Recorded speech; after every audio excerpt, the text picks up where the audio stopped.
We are landing in Ladakh. तो airport से cab मिल गया. स्टैंडर्ड चार्जेस है ना. For 7 kilometer, 500 rupees. What about 10 kilometers? Of the hotel that we are staying in Leh. It is called Leh Palace. I'll be putting the link in the description box.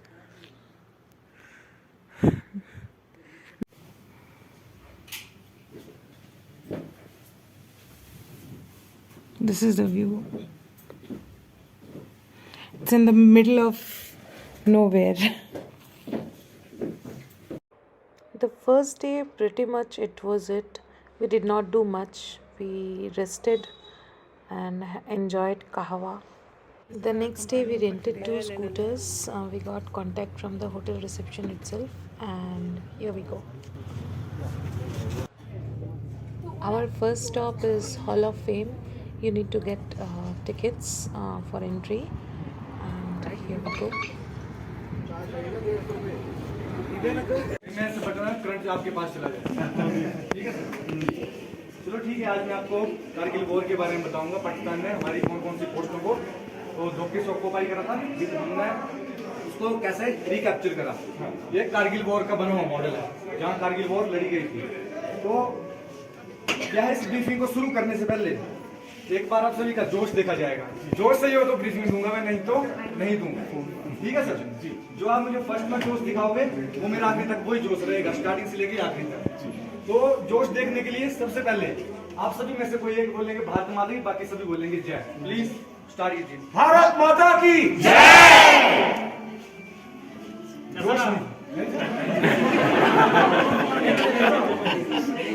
पहली बार तो भारत माता की जय एक ऐसा word है बहुत किस्मत वाले लोगों को बोलने का मौका मिलता है. तो जब भी बोला जाता है हमेशा 3 बार जोश के साथ और हाथ उठा के. ठीक है सर. दोबारा भारत माता की जय. भारत माता की जय. भारत माता की जय. जोश बड़ा सर का एक बार सर के लिए तालियां जोश के लिए. तो सबसे पहले मैं आप सभी का स्वागत करता हूं कारगिल और सियाचिन गैलरी में.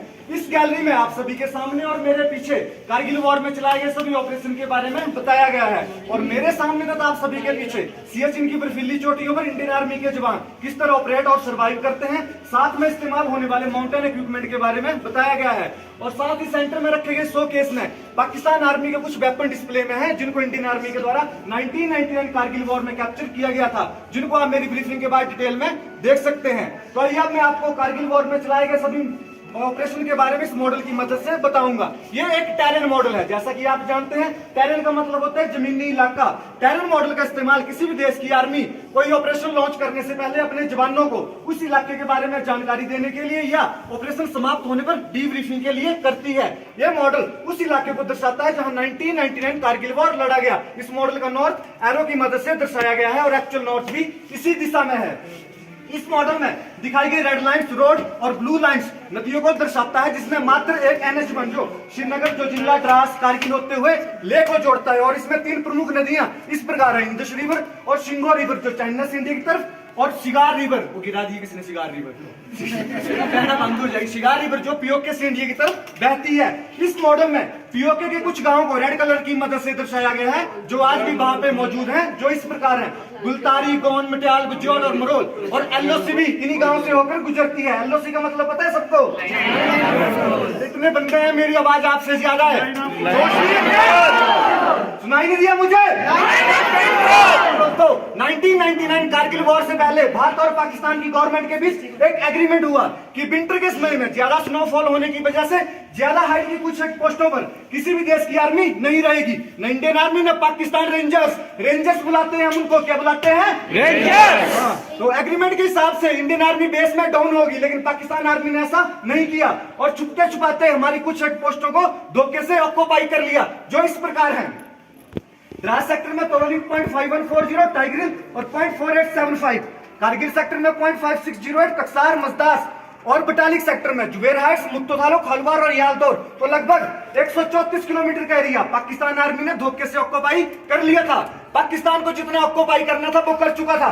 अब बारी थी इंडियन आर्मी की उसको रिकैप्चर करने की, जिसकी शुरुआत की गई 2 मई 1999 को बटालिक सेक्टर से और फर्स्ट ऑपरेशन लॉन्च किया गया 15 मई को। तो इंडियन आर्मी को कैसे पता लगा कि पाकिस्तान आर्मी ने हमारी कुछ एक पोस्टों को धोखे से ऑक्युपाई कर लिया है? ध्यान से सुनिएगा। बटालिक सेक्टर में एक सिविल चारवा भेड़ बकरी चराने वाला जिसका नाम था तासी नाम गया, उसने मुद्दू थालो इलाके में कुछ एक सिविलियंस को लंबे चौड़े पठानी ड्रेस में बंकर्स बनाते हुए देखा। जब उसे ये कंफर्म हो गया कि इंडियन आर्मी नहीं है तो इसने इसकी इन्फॉर्मेशन बेस में आकर इंडियन आर्मी को दी। खबर सुनते ही इंडियन आर्मी हरकत में आ गई और 4 जाट रेजिमेंट की 11 जवानों की एक पेट्रोलिंग टीम तैयार करी, जिसके कमांडर थे कैप्टन सौरभ कालिया। कौन थे?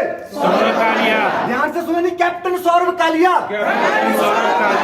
टीम इस इलाके में पेट्रोलिंग के लिए गई लेकिन वापस लौटकर नहीं आई, जिसके बाद इंडियन आर्मी ने इस इलाके में एक ऑपरेशन चलाया जिसका नाम था ऑपरेशन सफेद सागर। ऑपरेशन सफेद सागर, इस ऑपरेशन को नाम इसलिए दिया गया क्योंकि ज्यादा हाइट होने की वजह से ये ऑपरेशन इंडियन आर्मी और इंडियन एयरफोर्स का ज्वाइंट ऑपरेशन था। इंडियन आर्मी और इंडियन एयरफोर्स के द्वारा बटालिक सेक्टर की सारी पोस्टों को रिकैप्चर कर लिया गया, लेकिन खालवार पोस्ट को रिकैप्चर करते हुए फर्स्ट 11 गोरखा रेजिमेंट के कैप्टन मनोज पांडे बहादुरी से लड़ते हुए शहीद हो गए, जिनको उनकी बहादुरी और वीरता के लिए मरणोपरांत परमवीर चक्र से सम्मानित किया गया। नेक्स्ट था द्रास सेक्टर।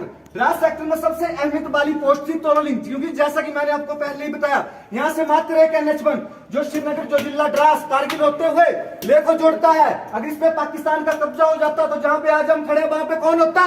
पाकिस्तान। दम नहीं है? पाकिस्तान। ऐसा होने देते क्या हम? नहीं। ऐसा ना हो इसलिए तोलोलिंग को रिकैप्चर करना बहुत जरूरी था, जिसको रिकैप्चर करने में हमें लगभग 1 मंथ का समय लग गया, क्योंकि 0.5140 और टाइग्रिल डोमिनेट हाइट होने की वजह से तोलोलिंग पाकिस्तान की निगरानी में था, जिसको रिकैप्चर करते हुए सेकंड राजपुताना राइफल के 22 साल के कैप्टन विजय थॉपर बहादुरी से लड़ते हुए शहीद हो गए, जिनके द्वारा अपने माता पिता के लिए लिखा गया आखिरी खत इस बॉल पे लगाया था। लास्ट पोस्ट पढ़ के जाइएगा। नेक्स्ट था 0.5140 जिसको रिकैप्चर करने का टास्क दिया गया था 13 जम्मू एंड कश्मीर राइफल के कैप्टन विक्रम बत्रा को, जिनको हम दूसरे नाम से भी जानते हैं शेरशाह। उन्होंने इसको रिकैप्चर करने के बाद अपने कमांड पोस्ट को 4 शब्दों का एक फेमस सक्सेस कोड भेजा था। क्या था वो? क्या था? दिल मांगे मोर। जिसके बाद वो यहीं पे नहीं रुके और उनका नेक्स्ट टास्क था 0.4875 जिसको रिकैप्चर करते हुए कैप्टन विक्रम बत्रा भी बहादुरी से लड़ते हुए शहीद हो गए, जिनको उनकी बहादुरी के लिए मरणोपरांत परमवीर चक्र से सम्मानित किया गया और उनकी बाकी बची हुई सेना ने बाकी बचे हुए पोस्टों को रिकैप्चर कर लिया। नेक्स्ट था कारगिल सेक्टर। कारगिल सेक्टर में हमारी सेना ने सारी की सारी पोस्टों को रिकैप्चर करने के लिए एक ऑपरेशन चलाया जिसका नाम था ऑपरेशन तलवार, जिसके तहत कारगिल सेक्टर की सारी पोस्टों को रिकैप्चर कर लिया गया। तो इस तरह यह युद्ध 2 मई 1999 को बटालिक से शुरू होकर 26 जुलाई 1999 को कारगिल में समाप्त हुआ। लगभग 3 महीने चले इस युद्ध में भारतीय सेना ने हमारी जितनी जगह जमीन और पोस्ट को पाकिस्तान ने ऑक्युपाई किया था उनको रिकैप्चर कर लिया और पाकिस्तान सेना को मुंह की खानी पड़ी था, वो अपने साथ जमीन का एक टुकड़ा भी नहीं ले जा सके। इस ऑपरेशन में भारतीय सेना के 527 जवान बहादुरी से लड़ते हुए वीर गति को प्राप्त हुए और 1300 से अधिक घायल हुए, जिनकी याद में और ऑपरेशन विजय की सक्सेस में इंडियन आर्मी हर साल 26 जुलाई को कारगिल विजय दिवस के रूप में मनाती है। अंत में मैं अपनी ब्रीफिंग यही समाप्त करता हूं और आप सभी का आभार व्यक्त करता हूं कि आप अपना कीमती समय निकालकर यहाँ पे आए और इन वीर सपूतों को श्रद्धांजलि अर्पित की। Thank you. जय हिंद, जय भारत। जय Hind. After the awesome briefing, we clicked some photos in the Hall of Fame, and that was it.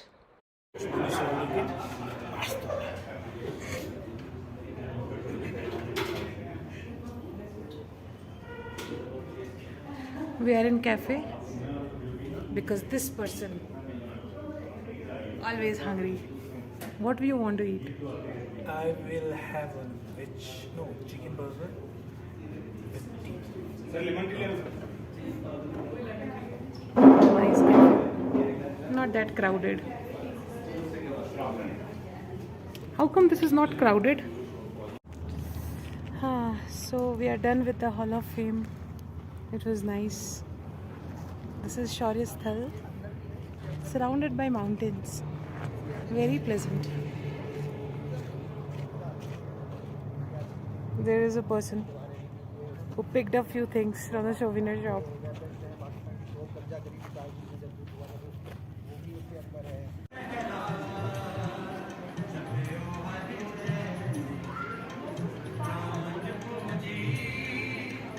ऐसे just out of Gurdwara Pathar Sahib. It was a divine experience, wasn't it? Incidentally, we stopped here. There is a mark on road. It is marked in paint. This is the famous magnetic hill. Vehicle on It neutral, is very gets crowded and there are some rides, but we did not do any rides here. mountains. But we sure clicked many pictures.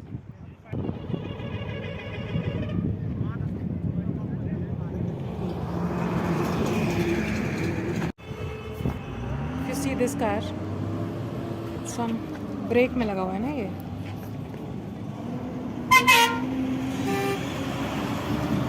It's getting pulled. It's getting pulled. Now it is started.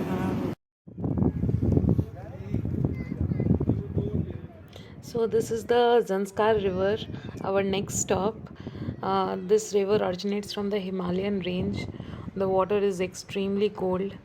You can do kayaking here, which we'll be doing later on day 3 or day 4. So yeah, here we are.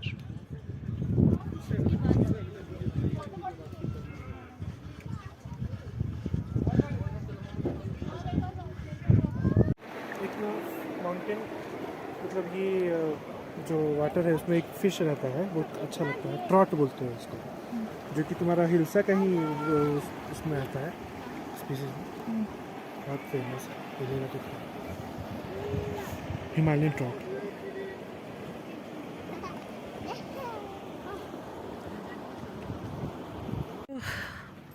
Here we are at the famous Shanti Stupa. You can see the whole town from here.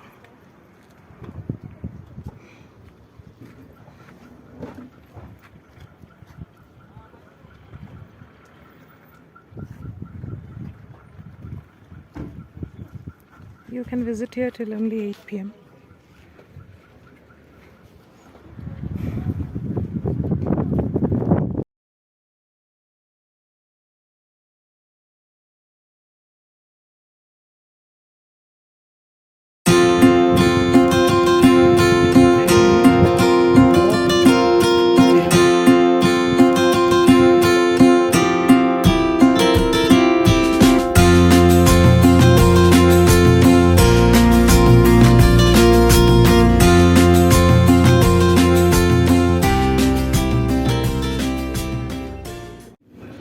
On our way back to the hotel, we stopped at this restaurant to have a light snack and then we'll return to our hotel.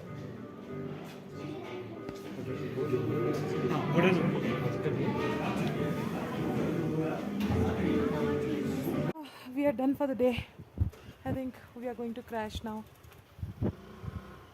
After having dinner, of course. So, see you tomorrow.